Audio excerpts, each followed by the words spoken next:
Emily Sampson, and I am the owner of Patchwork Meadows. It's a business to help people to connect with nature in their own backyards.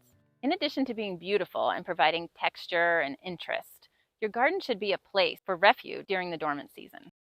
The way to benefit pollinators and wildlife through your landscape is, of course, to reduce your area of lawn, to remove invasive plants, and to add natives to your landscape. That's all straight from my hero, ecologist Doug Tallamy.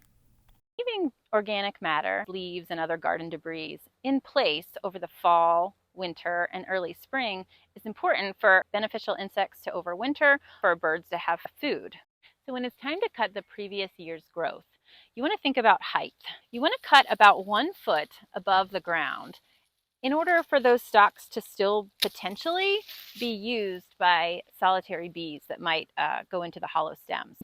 So of course you can use pruners if your garden is a small space. If you have a larger meadow, then you may want to use a hedge trimmer or even a weed eater to cut. You just want to try to keep that height high enough to provide that continued habitat. The important part is to do something that meets our needs and potentially the needs of our neighbors for aesthetics without letting aesthetics totally govern our behaviors.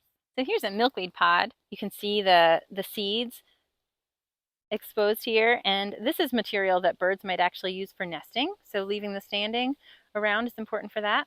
I love the textures of the native grasses. Having native grasses in your landscape just leaves these beautiful feathery seed heads on. This is a native eupatorium that also just has really great texture and beauty all season. So we're not just leaving this stuff standing around for the birds. We're leaving it for us too, to enjoy. So part of yard cleanup is, of course, has to do with leaves, right? In order to please our neighbors, we can't have leaves all over our lawn. The important thing is to think about keeping your lawn clean, but just having a very small amount of lawn to keep clean.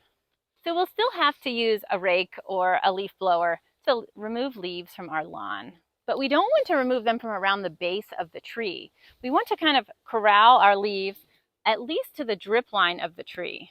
But for larger ones, 5 to 10 feet from the base is sufficient. These leaves return the nutrients to the soil that the trees need to be healthy, while also providing protection and habitat for beneficial critters. The goal is to have less lawn, but we can keep that area of lawn that we have tidy. In our area, mid-March is a good time to begin thinking about garden cleanup. You want to wait until the nights are regularly in the 50s and before new growth starts to elongate. If you would like to learn more about creating vibrant pollinator habitat where you live, please visit my website, patchworkmeadows.com.